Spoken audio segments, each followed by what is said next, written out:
Hello, hello. Welcome, everyone. So pleased that you're here to join us.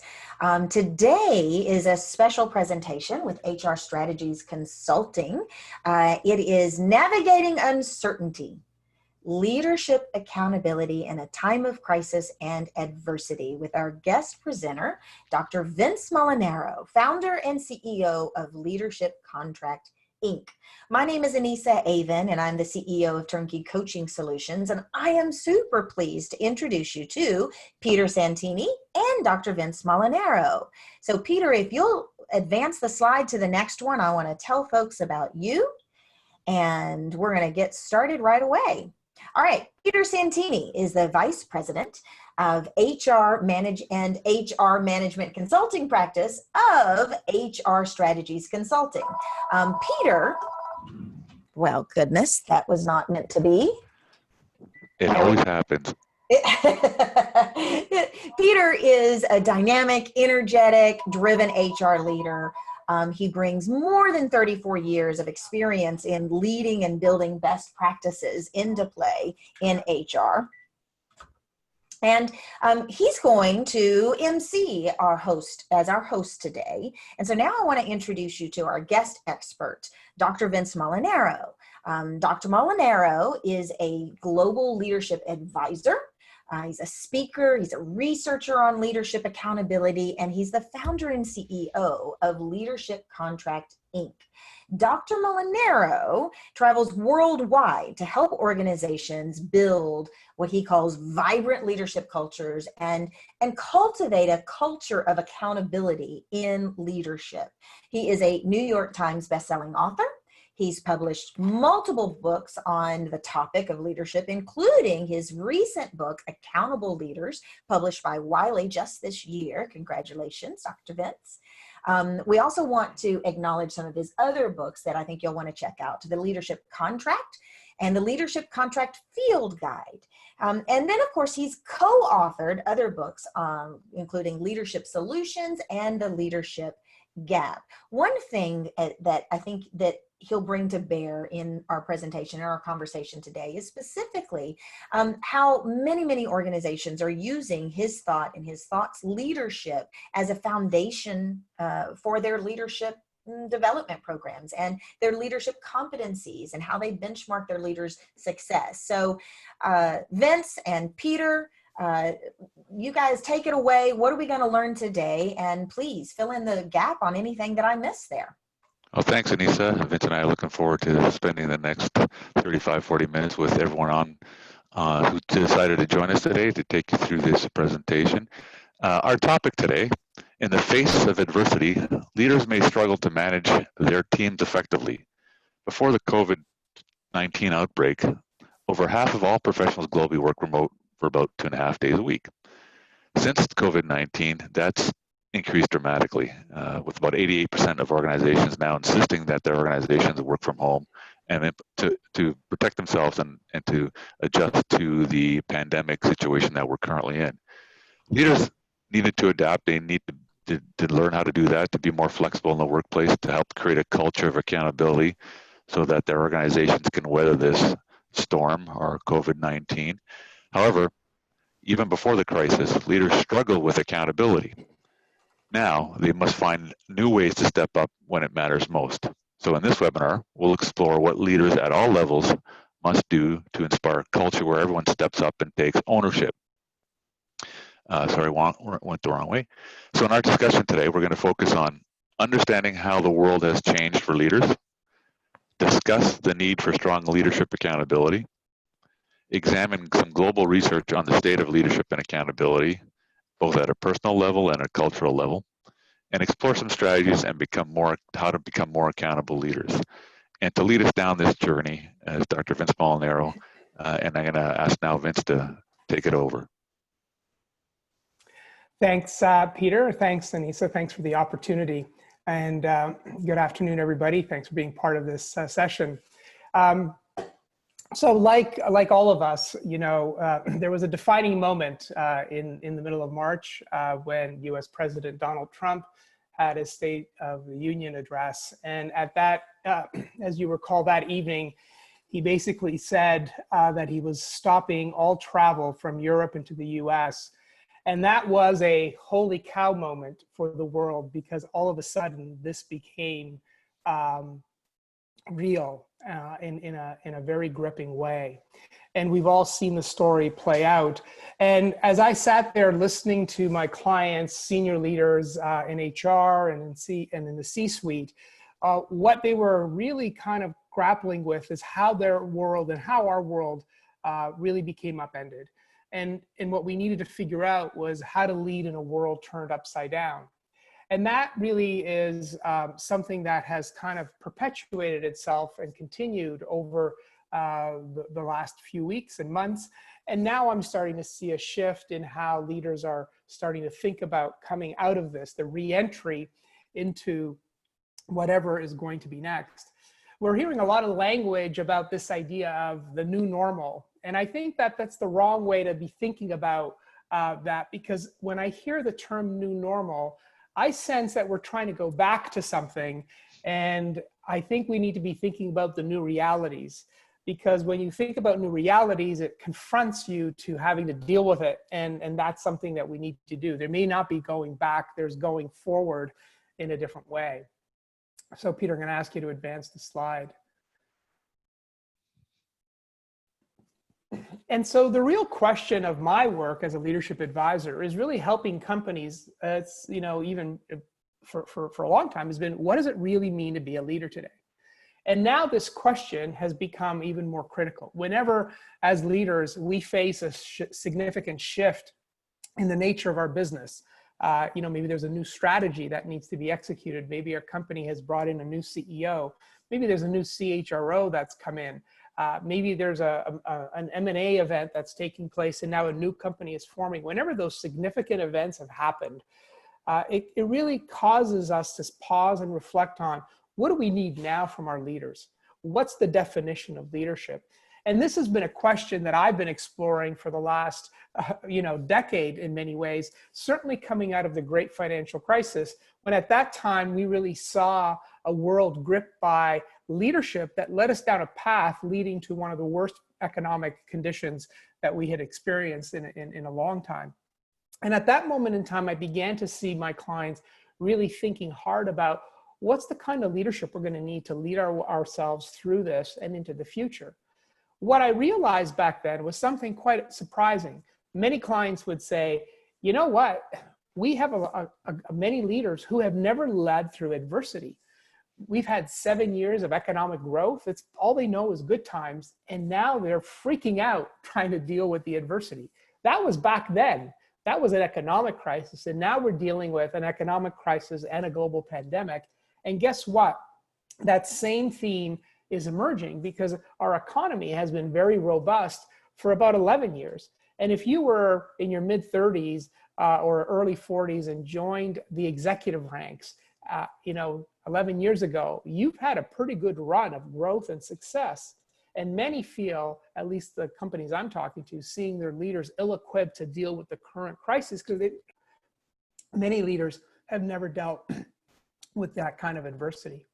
And so we have to pause, I think, at a personal level and answer this question for ourselves. What does it mean for you to be a leader today? How are you making sense of your role right now? And so we're going to make this a bit interactive. So what I'm going to ask you to do is in the chat box, just think about, what's the one word that best for you answers this question today, May 27th, 2020. What does it mean for you to be a leader today? So just take a moment in the chat. We'll make sure our moderators go through it. And what comes through? So Jennifer has an adaptability page guidance. Thank you. You can find the chat feature on the bottom of your screen. For me, it's certainly the word adversity is paramount for myself. Sheila, change, advocacy. Anissa, strength, the need for clarity. Nada, courage. The ability to pivot quickly. Some great words here. Perseverance.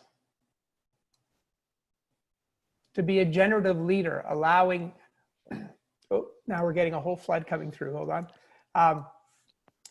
Allowing generation of solutions from all others, really, really important at this time.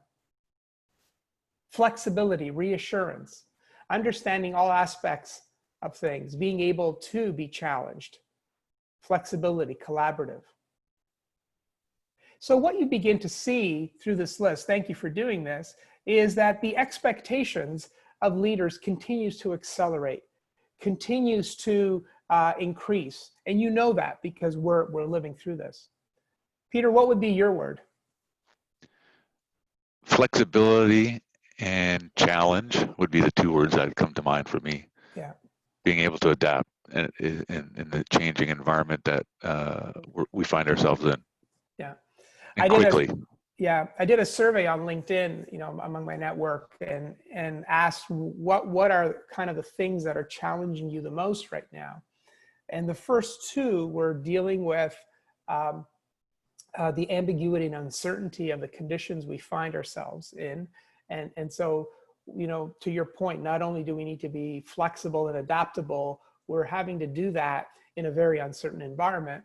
And then the second item was having to make tough business decisions that for, if depending on the industry you're in and how how your company is being impacted by all things COVID-19, people know that there will be some tough decisions around, businesses to get out of, jobs that may need to be curtailed for a period of time or furloughed. And those are really challenging decisions that business leaders have to make, and why I think HR leaders have such a compelling opportunity to really help their companies lead and help their leaders lead at this time. John talks about embracing complexity and not just waiting for the fog to clear. That's such a great line. So thank you, everyone, for your thoughts. So the context has changed for us as leaders. How do we step up? We've got a sense of that. So let's continue, Peter, on the next slide. Yeah, so as I was saying, the expectations of leaders have always been great. So everything pre-COVID, this is what I have found in my research and in my writing is, we've had the pressure to differentiate our companies from our competitors, the pressure to execute strategy. A lot of the research is not compelling that shows most companies really struggle to execute their intended strategy. We need to lead transformational change.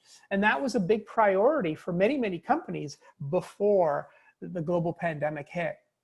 Finding ways to create enduring value for shareholders, for various stakeholders, for the communities, and even for the planet. And then the always perpetual challenge and expectation around building future talent. So based on the conversations I have, what I hear is these are all still relevant, and now they've been amplified. And what my clients say to me is, and we need our leaders to be stronger than they've ever been, to not just lead in the moment, but lead us through this over the coming months or even years, for that matter. But here's the challenge. When I looked at how satisfied are we with the extent that leaders are stepping up, the data is not great. It's not reassuring, it's not compelling. Some research reveals that 51% of leaders have actually checked out of their jobs. This was all pre-COVID. And at a time when we need leaders to be stronger, it seems to me, and I don't know if you feel this, but we've kind of had this pre-COVID amnesia. We kind of forgot the state of leadership before all of this happened, and the state of employee engagement before all of this happened. Leadership was not as strong as we needed it to be. Employees were not as engaged. Only 25% of employees are ever fully engaged, what most of the research shows globally. And we've forgotten that that's kind of what we came into this global pandemic with, not the strongest bench strength that we needed. And now we have an opportunity to turn that around, because we're going to need to turn that around. And so this ripple effect on leadership can either be positive if you're confident that you've got the leaders that you need, or it can be negative and really take you down a different direction. And so that's something that we've got to really own up to it and understand and think about where are we as an organization. Certainly the clients that I've worked with over the last few years have said to me, I am so glad we did this work on our leader population to strengthen them, because now I'm confident they're going to be ready to handle whatever COVID-19 brings. And so that is the rare examples. So let's continue for a sec. Yeah, I think I'd just like to add on that in terms of COVID-19 or the pandemic is an external force both on organizations and globally. And the impact of that on leadership, specifically, as you said, going into the situation, the previous situation as we evolved into COVID-19, if leadership engagement was low, it just didn't automatically increase because of COVID-19. The organization was the organization, the culture was the culture that it was. So you're actually, in some cases, if you had the proper engagement, the proper leadership culture, you probably were able to manage COVID much more effectively. But most organizations aren't in that situation. And I've heard from clients as well, is that the culture and the readiness of the organization is just reflective of the fact that they weren't effective in the first place from a leadership perspective. So the external force of COVID has actually brought to light the situation from my interactions with a lot of clients. Yeah, and you're so right. And certainly I've always looked at this issue of adversity because in one of my books, The Leadership Contract, I talk about this idea of a community of leaders. What's the culture that leaders create? And there's a sort of a 10-point scale that you can use to measure your leadership culture. And one of them is, in the face of adversities, do leaders come together? And a lot of times they say, yeah, we really come together. When something has hit us, we've kind of put all our differences aside and come together. In many ways, for a lot of leaders, sometimes they feel that it's only in adversity where they actually feel like they're really leading, which is fascinating. But I remember having that conversation with a group of leaders in Silicon Valley, and they were all feeling pretty proud of themselves that, yeah, we really seem to kind of come together. And the CEO, who was relatively new to the company, about 18 months in, said, well, from my perspective, I see something really different. I actually see that, adversity either can bring you together, but in most cases it tears you apart.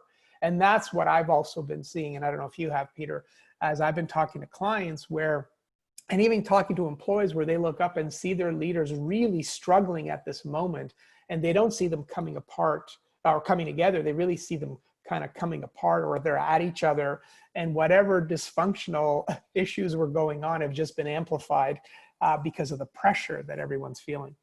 I agree. I've seen and heard the same thing from our clients as well. Yeah. So let's continue. So here's kind of pre-COVID, because what is really the solution here? Well, the one thing that I've been looking at over the last few years is, as companies come to realize that the future will be more demanding and more challenging on leaders than ever before, and COVID is an example of that playing out in real time. So everything we thought could have happened, or may have possibly entertained could have happened, has happened. And now the question is, are leaders strong enough? And as I was looking at the gaps that people were talking about, what I began to see over and over again was that it wasn't just a gap around leadership. In fact, that term was actually too broad and maybe too generic. What I kept hearing was the sense of, we have people in leadership roles who don't fully understand what it means to be a leader, and they're not stepping up the way we need them to. And so when you kind of hear this over and over again, and over the last 5 years, I've traveled to 25 countries, over 80 cities, always talking about leadership and accountability. And it's remarkable how consistent the themes are. What we found in surveying over 3,000 senior executives worldwide is that 72% believe that leadership accountability is absolutely critical. We have to get it right. But only 31% are satisfied with the degree of accountability. And it doesn't matter where this data was collected, whether it was in North America, whether it was in Latin and South America, whether it was in New Zealand, Australia, Asia, APAC, Europe, the same themes emerged over and over again. That we need leaders to step up, they're not, and what's getting in the way. So let's continue. So what we found, and start to understand, so what could be getting in the way, is that in some cases, we do have people in leadership roles that we have to question, should they actually be in those roles? I'm going to come to that in a few minutes. But when we look at organizationally, what senior HR leaders and business executives said is there's a number of what I'm calling organizational or systemic weaknesses impacting the organization. So for example, only 49% of the organizations we surveyed around the world have actually set clear expectations of their leaders. That they've actually done the work to define, here's what it means to be a leader in our company. Here are the standards we are setting, and this is what we expect everyone in a leadership role to live up to.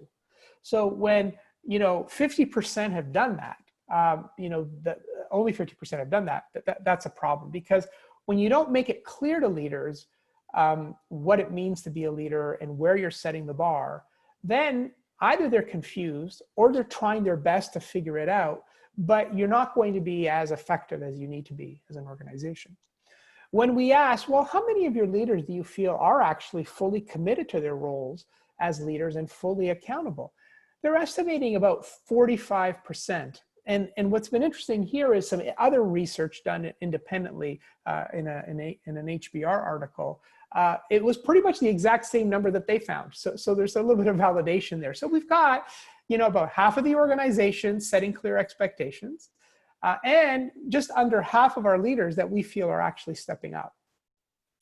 The next data point for me is the most concerning. When we asked, well, how confident are you that you have a strong leadership culture in place in your company? Only 27% believe that they did. And that's, to me, the most concerning gap, because what that indicates is that, an organization is at high risk in terms of when your leadership culture is not strong. It creates risk in executing your strategy. It creates risk in creating a compelling culture for your employees. And so this is something that worries me the most. And now the last point is really fascinating. We asked, well, does your organization, what do you do when you find a leader who's struggling in their role or maybe unaccountable or mediocre? What do you do? Do you address it? Only 20%, 1 in 5, said we actually do something about it. And I can't tell you how many sessions I've been into where leaders would say, we kind of know who they are, but we just don't know how to address it. So we just kind of leave them in their role, right? I even found in some organizations that they have a cultural history of taking people who are really poor leaders, and they don't want to address them or help them or exit them. And they move them into HR, thinking that, well, at least we move them out of the business and we'll just put them on the sidelines in HR, not realizing that HR is one of the most important functions in a company. And why would you want to have a mediocre leader in that function? That's just not a good strategy.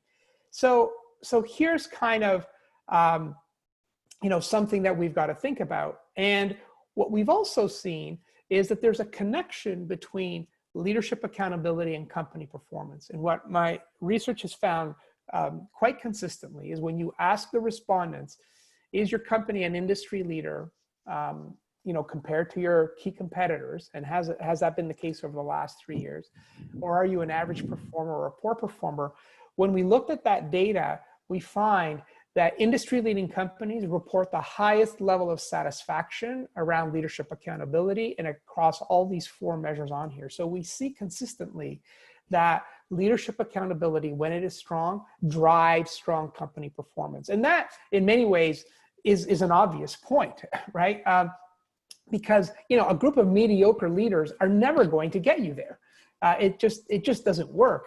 But truly accountable leaders will. And that is the way forward in many ways. Let's just pause. Yeah, go ahead, Peter. Yeah, I was going to just add to the overall issue about, the systemic weakness in terms of additional statistics that we all know. Most top talent don't leave organizations for money or challenge. Number one reason is they leave is for poor managers or poor leaders that they have to deal with. So, consistently, this supports it organizationally and culturally. If your organization doesn't have strong leaders, strong managers, you're going to lose top talent. Yeah. And you can't move the organization forward and achieve goals with mediocre talent. Yeah. Yeah. And that's it's a great point, and that's sort of the collateral damage that happens. So Willis Towers Watson did a study a few years ago, and it was really fascinating. They looked at leader engagement, and they actually looked at when employees see their senior leaders and kind of that next level down, that mid-level leaders, when they see the kind of the large group of leaders in the organization working well together, employee sense of employee engagement jumps to 72%. Just by them kind of looking around, hey, how are they doing? And they kind of go, okay, I'm feeling pretty good about this place. Boom, you got 72% engagement just based on that. You didn't have to buy any foosball tables. You didn't have to buy, you didn't have to provide free coffee. You don't need any of that stuff. Just by ping pong tables. Yeah, just by seeing strong leadership, engagement gets you to 72%. When they see senior leaders and other leaders not working well together, engagement drops to 8%.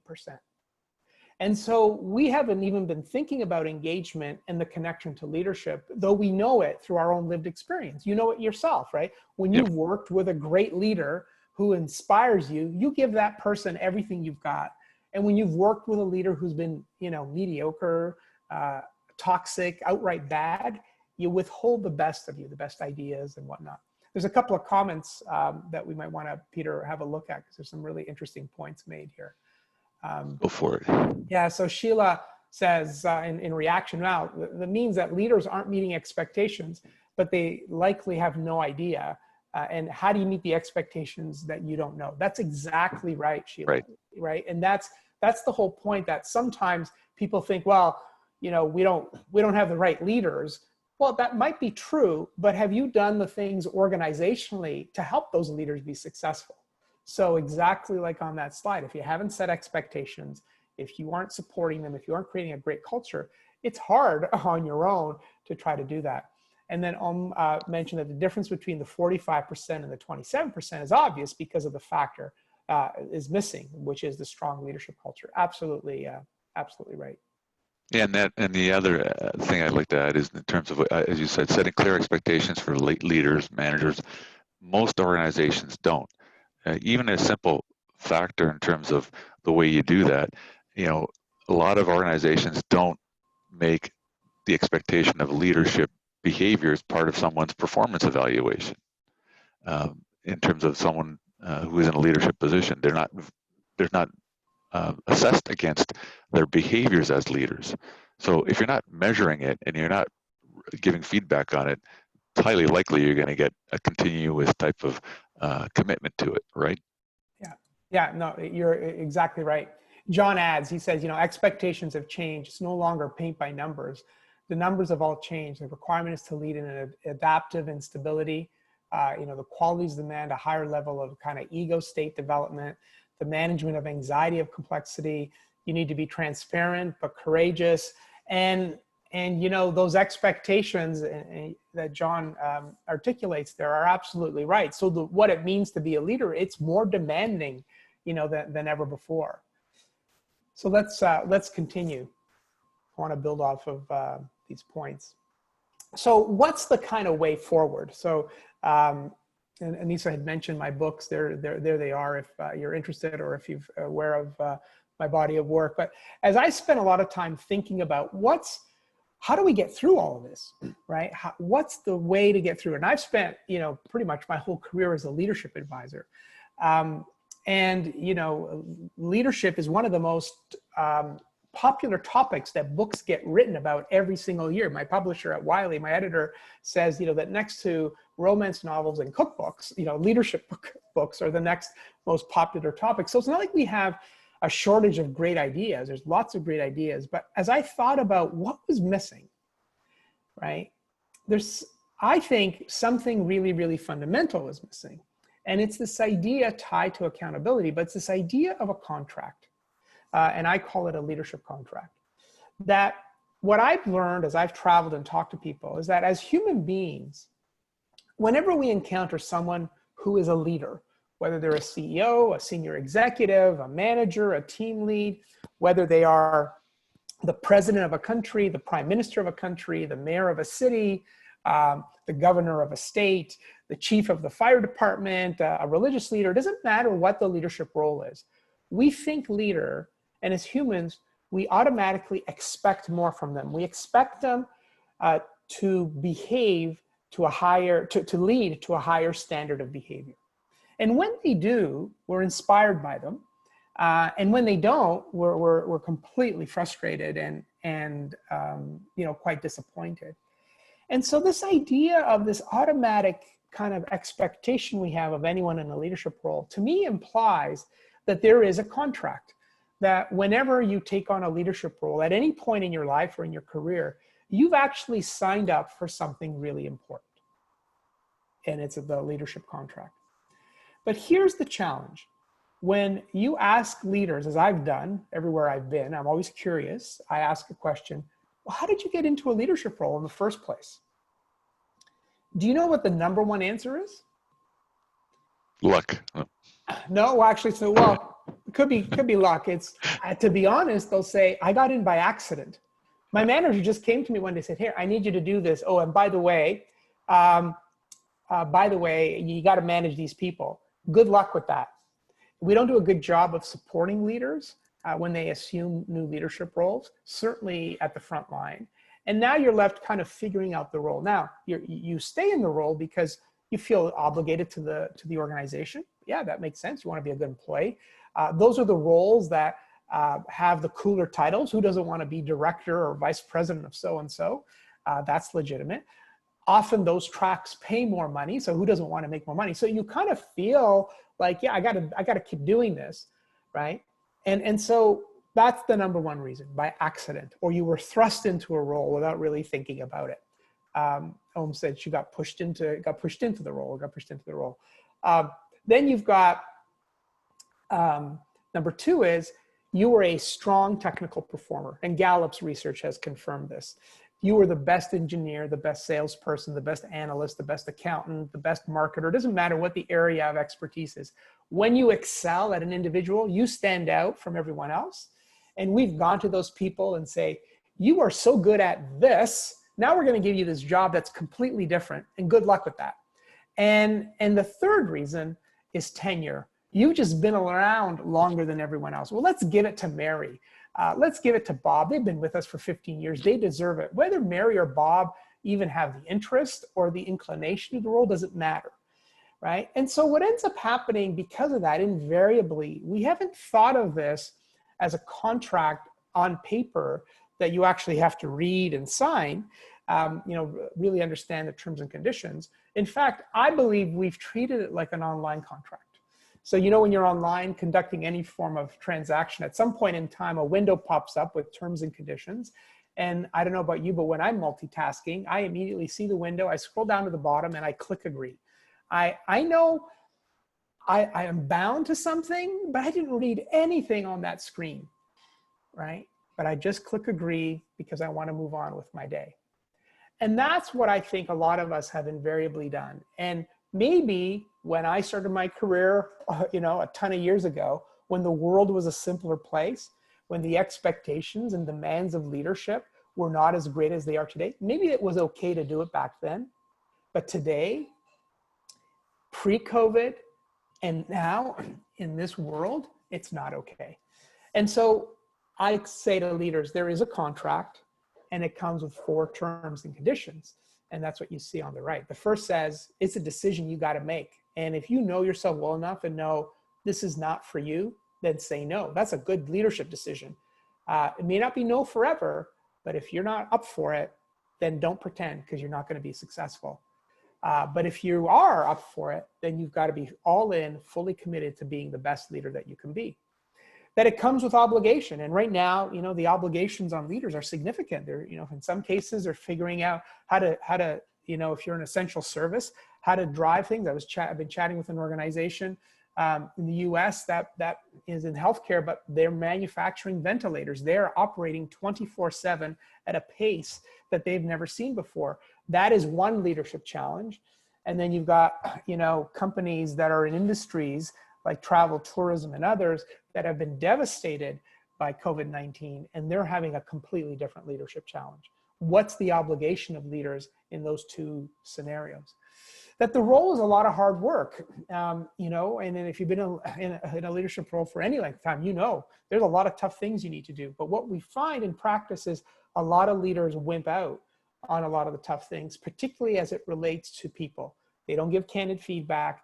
They don't want to make unpopular decisions that are important to the company and the business, but it might make them, not liked by their employees, and we all like to be liked. They don't manage poor performers aggressively enough. This is something we've got to get better at. And that the new model is about community. It gets right back to that point around leadership culture. It's no longer about one person having all the answers. I don't think one person is going to figure out COVID-19. We need a lot of leaders coming together to manage some of the complexity and the uncertainty and the ambiguity that we're dealing with. So let's continue, Peter. So how does this all translate into how leaders need to show up? Well, my research shows there are 5 behaviors, and you'll see some common themes based on some of the comments you've provided.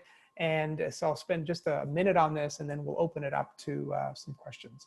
So the first thing we find that accountable leaders do different than others is that they hold everyone to high standards of performance. So they make those absolutely clear. Here is where we are setting the bar, and I'm going to try to live up to that bar individually, and I expect you to. So that clarity of standards becomes important.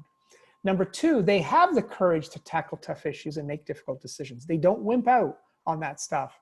3, they're very good at communicating the strategy across the organization so that people have absolute clarity about what it is that they do every day and how it contributes to driving the success of a company. Number 4 is really important, particularly now. They express optimism about the company and its future, right? Have you ever worked for a leader who just shows up every day kind of dragging their heels, like they really don't want to be there? Imagine how inspiring it must be to work for that person. In contrary, for someone who's excited about the company, excited about the future, even in the midst of the challenges we face right now, people are looking to their leaders for hope, for a sense of we're going to get through this together, and that becomes important.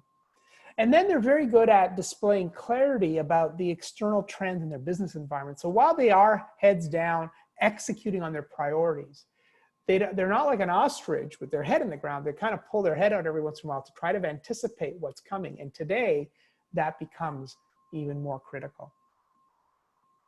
So Peter, I'll turn it over to you now, and curious to keep the conversation going. And yes. Your perspectives. From a Q&A perspective. So if you do have a question, please put it in the chat, and we'll answer that question if we can.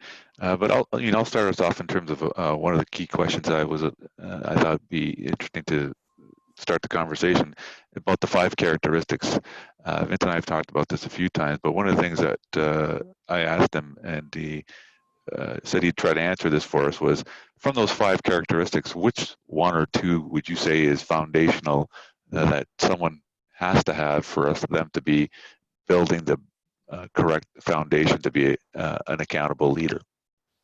Yeah, I would say, the 5 are presented in that order because that's what the research revealed, right? That this is where we found the greatest net difference between the leaders that companies felt were accountable versus those that weren't. So I think the setting of standards becomes really, really important.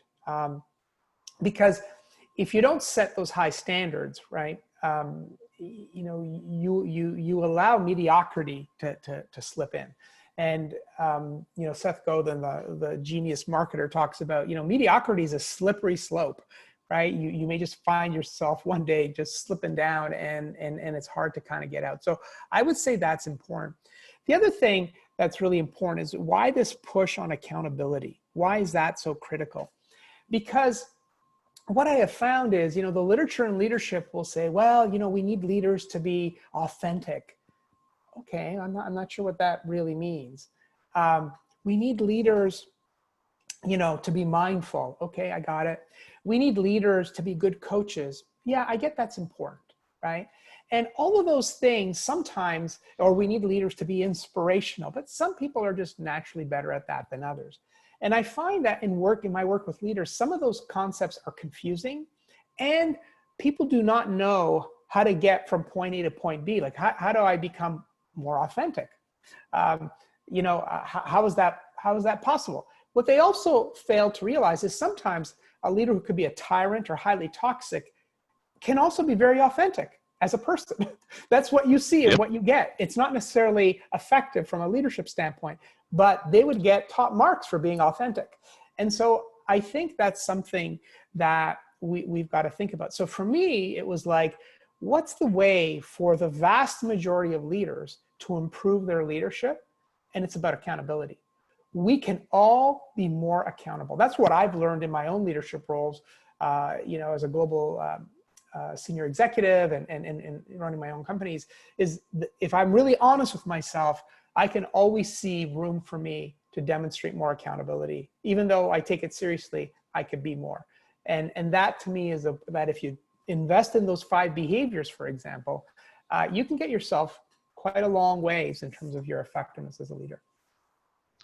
That totally makes sense. And I think by also doing that, the other thing that happens if someone's striving to be more of an accountable leader, they have to be vulnerable. They have to be open. They have to be willing to look at themselves and say, this is where my strengths and my weaknesses are, and I'm ready to address them. Have you find in your work that some leaders are more adaptable to that and some resist and therefore can't make that transition? Well, it's so critical, right? Because if you're not open to feedback, if you're not engaged, or you're not able to go through that kind of process, then you run the risk of really fooling yourself, right? You run the risk of thinking you're better than you really are. And then the second you're doing that, you're actually not being accountable. You're really absolving some of that accountability. So, you do see that all the time. And, like others, like you and I think others on this session have also found, is that when you see a leader who genuinely demonstrates that openness, that desire to get feedback, that ability to learn and to change, you can just see the example they set for everyone else, right? And that becomes important. Anissa asks a question regarding accountability. Says many leaders believe they're holding their people accountable when in fact it's weak in some cases, or they might be micromanaging.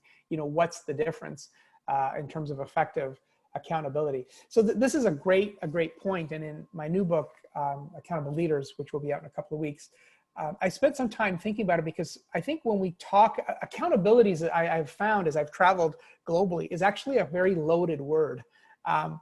It means different things in different cultures. In fact, when I was in Spain and Latin and South America, what I came to realize was that they had said to me, Vince, we don't have the word accountability in the Spanish language. But based on your work and your research, we've got accountability gaps in our companies.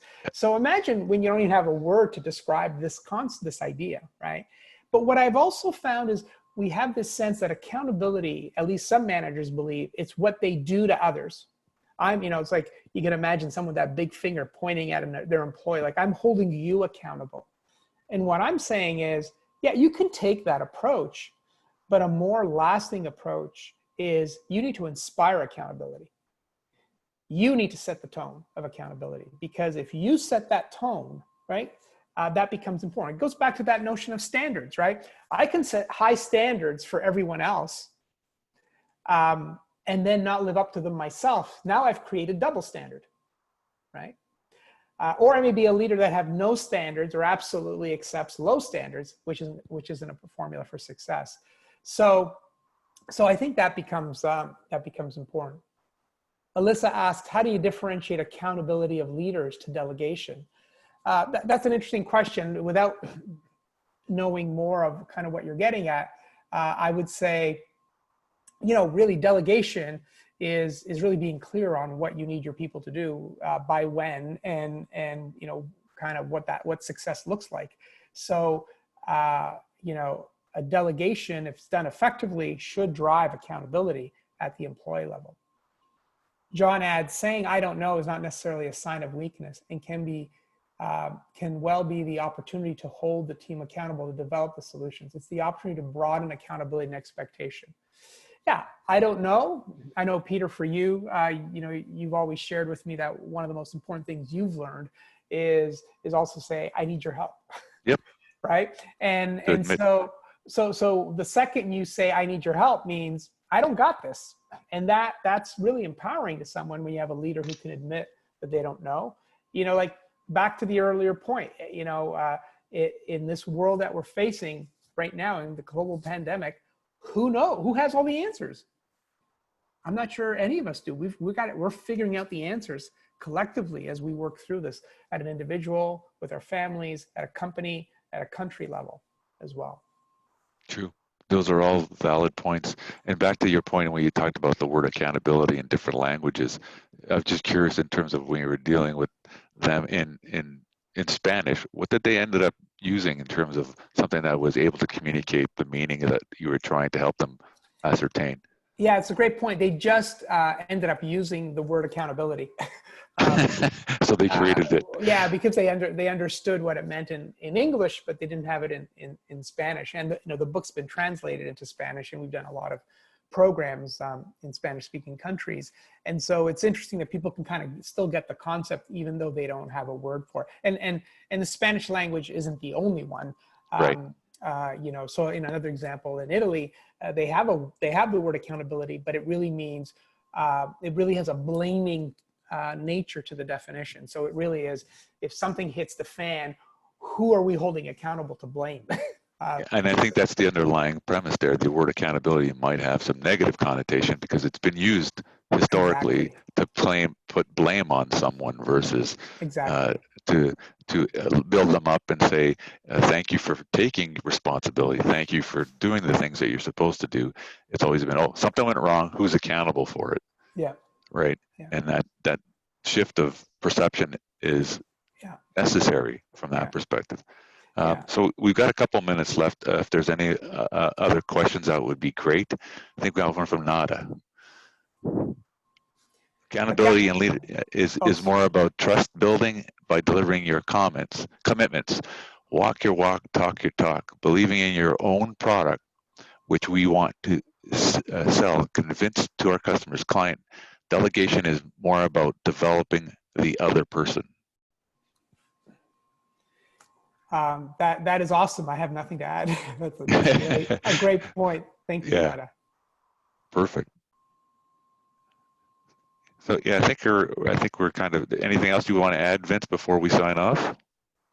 No, I just thank you, Anissa and team, for the opportunity. Thank you, everybody, for engaging in the conversations. You can track me down on LinkedIn if you're interested. And wishing you all the best at this time, and thank you for an engaging discussion.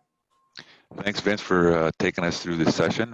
Insightful, and your knowledge and experience is very useful in terms of helping organizations to find out where their leadership culture is and what things they can do to improve that leadership culture. And thank you, Anissa, for introducing us. And we wish everyone stay safe in this COVID-19 and enjoy the rest of the day. Thank you. Absolutely. Thank you both, guys. And thank you, everyone, for joining us.